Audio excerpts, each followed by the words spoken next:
Hey guys, welcome back to my YouTube channel beauty digital. आज की इस video में हम लोग एक बहुत इंटरेस्टिंग टॉपिक पढ़ने वाले हैं। तो लास्ट वीडियो में हमने सीरीज एंड पैलेट को कवर कर लिया है।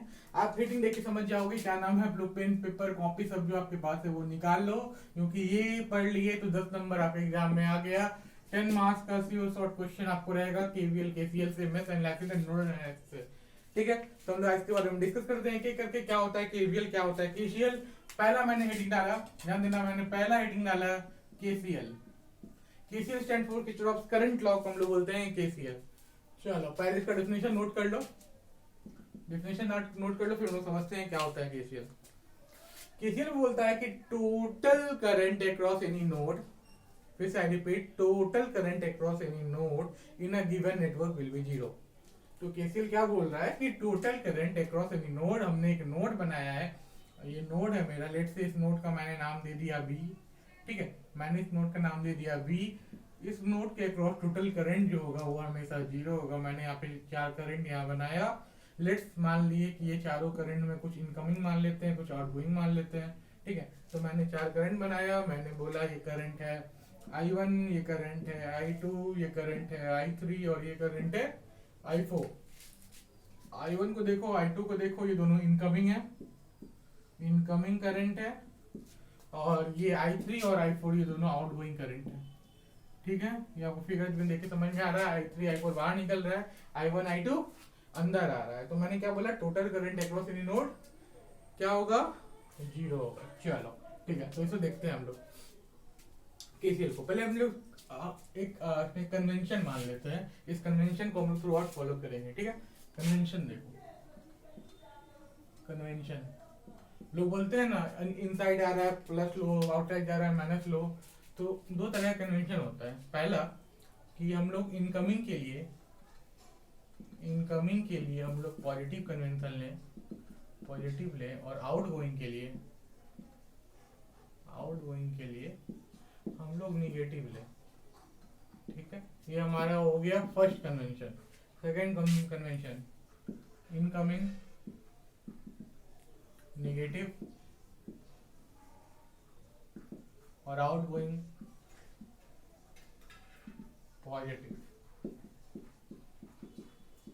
तो आपको दोनों में से कोई एक कन्वेंशन फॉलो करना है। दोनों फॉलो में से कोई फॉलो करो, रिजल्ट दोनों में आएगा। ठीक है, मैं जो है, मैं अपना पर्सनल बता रहा हूँ, मैं इस वीडियो में जो पढ़ाऊंगा उसके अनुसार मैं सेकंड वाला कन्वेंशन फॉलो करूंगा। आप मेरे को फॉलो करते हो तो मैं आपको बोलूंगा कि आप भी ये फॉलो करो।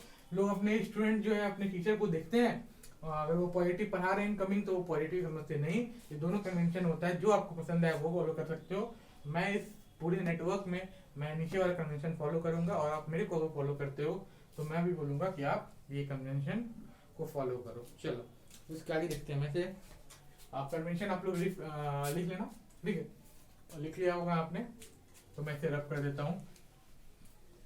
कन्वेंशन आपने समझ गया, मैंने इनकमिंग को नेगेटिव लेना है और आउटगोइंग को पॉजिटिव लेना है। ठीक है, तो अभी सर्किट पे देखो, I1 I2 इनकमिंग है। इनकमिंग को क्या बोला, इनकमिंग को मैंने बोला, इनकमिंग को मैं निगेटिव ले रहा हूँ। ठीक है, इनकमिंग को मैंने निगेटिव ले लिया। आउटगोइंग I3 I4 दोनों बाहर जा रहा है सर्किट से। ये मेरा जो नोड है, इस नोड से दोनों करंट बाहर जा रहा है। आउटगोइंग को क्या बोला मैंने, आउटगोइंग को मैंने बोला कि मैं आउटगोइंग को क्या करूंगा, पॉजिटिव लूंगा। और केसीएल के अनुसार क्या होता है, sum of any node, a node पे जाता है करंट का सम क्या होगा, वो जीरो होगा। ठीक है, तो इससे क्या हो गया, I1 plus I2 equal to I3 plus I4। ठीक है, ठीक है, कोई दिक्कत नहीं है। ये हम एक पॉइंट आप याद रखना, पहला पॉइंट मैं आपको ये बोला। ठीक है, अब चलो कुछ अच्छा वाला डिस्कशन करते हैं। अब मैं बोला कि I इक्वल टू क्या होता है, I इक्वल टू क्या होता है, dq by dt। Differentiation of charge को हम लोग करंट बोलते हैं। I इक्वल टू क्या होता है, dq बाई dt, राइट, कोई दिक्कत नहीं इतना तुम्हें। तो फिर अगर यहाँ पुट कर दोगे तो क्या होगा, minus of dq1 by dt minus of dq2 by dt, ठीक है, plus dq3 by dt plus dq4 by dt equal to zero.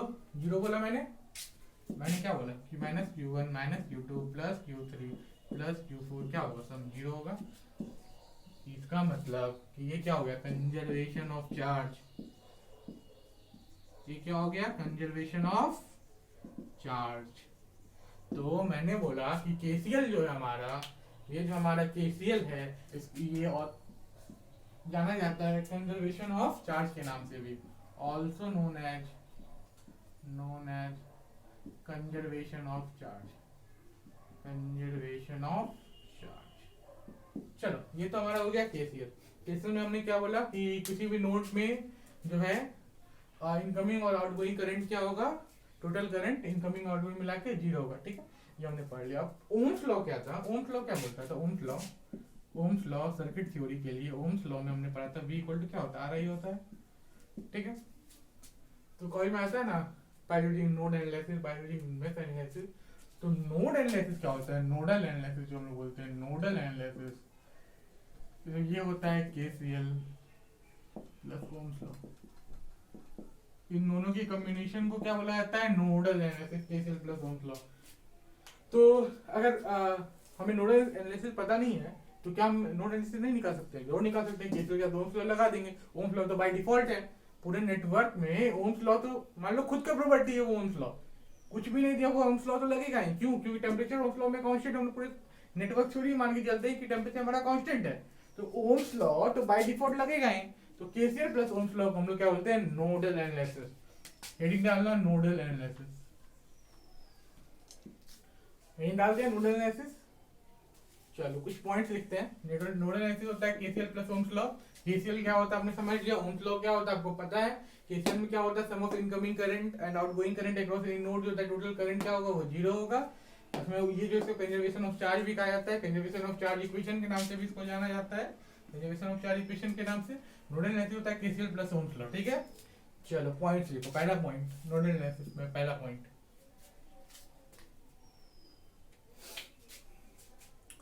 पहला पॉइंट लिखो, Ohm's law is only valid for constant temperature region. पहला point क्या बोला, Ohm's law is only valid for constant temperature region whereas KCL is independent of temperature, ठीक है। पहला point हम लोग पढ़ लिए थे कि ओम्स लॉ जो तो टेम्परेचर पर डिपेंड करता है। तो पहला पॉइंट हमारा था कि Ohm's law is only valid for constant temperature whereas KCL is independent of temperature. चल दूसरा पॉइंट, दूसरा point, Ohm's law is only valid for linear, bilateral and passive element. Ohm's law is only valid for linear, bilateral and passive element, whereas KCL is independent of nature, ठीक है। तो it means एक word लिख देना, it means KCL is valid for linear, non-linear, unilateral, bilateral, active and passive element। तो KCL जो है सब के लिए वैलिड है, whereas Ohm's law is valid for only linear, bilateral and passive element। ठीक है, दूसरा पॉइंट क्लियर है। Now coming to the third point। Third point ये है कि Ohm's law is valid for, third point मैंने बोला Ohm's law is valid for both lumped and distributed network. Third point मैंने बोला Ohm's law is only valid for lumped and distributed network, whereas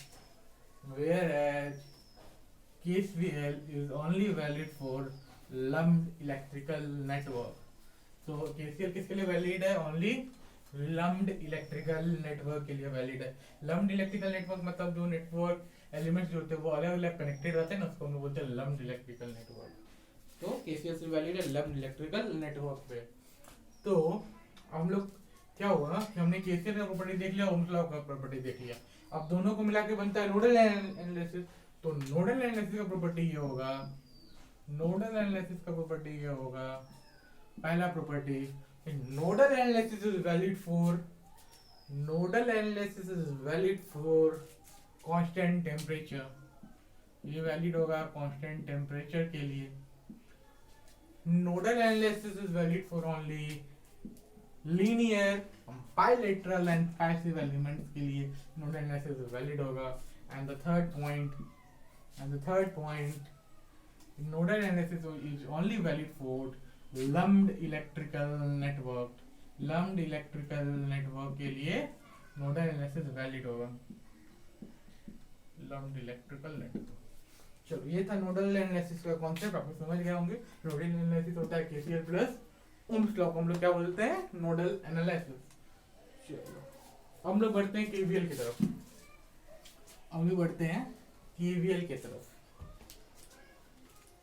KVL तरफ voltage law. तो KVL क्या बोलता है कि किसी भी इलेक्ट्रिकल नेटवर्क में, किसी भी आपके पास कोई भी नेटवर्क दिया हुआ है, फॉर एग्जांपल पहले मैं नेटवर्क ही ड्रॉ कर लेता हूँ। फॉर एग्जांपल ये मेरे पास नेटवर्क है और इसके आगे वोल्टेज सोर्स लगा देता हूँ। ये नेटवर्क है, इसका रजिस्टर R1 है, R2 और R3 है। ये वोल्टेज सोर्स है, इसको V वोल्ट मान लिए। इसके क्रॉस वोल्टेज है V1, इसके क्रॉस वोल्टेज है V2 और इसके क्रॉस वोल्टेज है V3। ठीक है, करंट इसमें फ्लो हो रहा है I। इतना आपको पता है कि सीरीज में करंट सेम होता है वोल्टेज में, सॉरी पैरेलल में वोल्टेज सेम होता है। ठीक है, तो मैंने बोला कि नोडल एनालिसिस क्या बोलता है कि किसी भी क्लोज लूप में वोल्टेज जो होगा, किसी भी क्लोज लूप में जो वोल्टेज होगा वो अगर आप राउंड घूम के आओगे तो उसका वोल्टेज क्या होगा, जीरो होगा। राइट, उसका जो टोटल वोल्टेज जीरो होगा। देख लो यहाँ पे अगर हम केवीएल लगाते तो minus B right plus V1 plus V2 plus V3 equal to zero होगा। V equal to V1 plus V2 plus V3। ये हो गया केवीएल क्या बोला, क्या कि किसी भी इलेक्ट्रिकल सर्किट में जब आप स्टार्टिंग पॉइंट से घूम के आओगे, वोल्टेज जो होगा, वोल्टेज जो है वो सम ऑफ वोल्टेज होगा। तो टोटल वोल्टेज क्या होगा, टोटल वोल्टेज जो होगा किसी भी क्लोज इलेक्ट्रिकल नेटवर्क में वो जीरो होगा। ठीक है, ये क्या बोला, केवीएल बोला। ठीक है, तो क्या बोला कि किसी भी क्लोज लूप में जब आप मूव करोगे तो क्या होगा, वोल्टेज इसमें जीरो होगा। ठीक है, तो केवीएल क्या, ये हो गया आपको केवीएल। ठीक है, अब हम लोग बात करते हैं मेश एनालिसिस का। मेश एनालिसिस ये फेवरेट टॉपिक होता है आप लोग का। मेश एनालिसिस, सर्किट जहां भी दिखता है तो आप सोचते हो लूप लगा दें, कहाँ लूप लगाएं, जहां मौका मिलेगा, अच्छा यहाँ पे एक लूप घूम जाएगा, यहाँ पे एक लूप घूम जाएगा। तो ये आप लोग का फेवरेट टॉपिक होता है। मेश एनालिसिस क्या होता है, मेश एनालिसिस होता है इस combination of KVL plus Ohm's law. KVL plus Ohm's law को जब आप कंबाइन कर देते हो तो बन जाता है मेश एनालिसिस, जो हम लोग बेसिकली यूज करते हैं, क्वेश्चन में आता है ना, by using mesh analysis, by using node analysis. अब आजकल ये वीआईटी के टीचर का फेवरेट होता है, क्वेश्चन करवाएंगे, जो क्वेश्चन करवाएंगे नोडल एनालिसिस से, एग्जाम में वही क्वेश्चन पूछेंगे मेश एनालिसिस करने, जो क्वेश्चन करवाएंगे मेश एनालिसिस से, एग्जाम पूछ देंगे नोडल एनालिसिस करने के लिए। बस वो थोड़ा माइंड के साथ खेलते हैं कि आप कैसे इसको अप्रोच करते हो।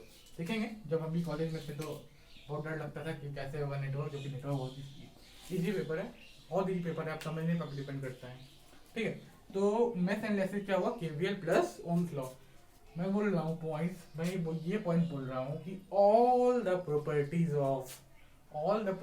Of nodal analysis is valid for mesh analysis. तो जितनी प्रॉपर्टी हमने पढ़ा, पहला कि टेम्परेचर कांस्टेंट होना चाहिए, दूसरा प्रॉपर्टी हमने पढ़ा कि वो linear bilateral and passive element होना चाहिए, तीसरा प्रॉपर्टी हमने पढ़ा कि वो ओनली वैलिड होगा लम्प्ड इलेक्ट्रिकल नेटवर्क के लिए। तो ये तीनों जो है ये वैलिड हो जाता है मेश एनालिसिस के लिए। मेश एनालिसिस मतलब होता है KVL plus Ohm's law, nodal analysis मतलब होता है केसीएल प्लस ओम्स लॉ। ये था मेश एंड नोडल एनालिसिस पे आपको 10 मार्क्स के क्वेश्चन डायरेक्ट मिलेंगे। तो ये थ्योरेटिकल पार्ट था, हमको लगता है थ्योरेटिकल पार्ट आप समझ गए होंगे। अब एग्जांपल पे मूव करते हैं, नहीं भी समझे तो कोई दिक्कत नहीं, एग्जांपल से पूरा क्लियर हो जाएगा, कहाँ मेश लगाना है, कहाँ नोड लगाना है, क्या होता है नोड एनालिसिस, कैसे लगाते हैं नोड, कैसे वैल्यू फाइंड करते हैं वोल्टेज का, कैसे हम लोग करंट फाइंड करते हैं। ठीक है, ये सब हम लोग जानेंगे इसके एग्जांपल में। थैंक यू सो मच हमारे साथ बने रहने के लिए। वीडियो को शेयर करें, लाइक करें, सब्सक्राइब करें। Thank you.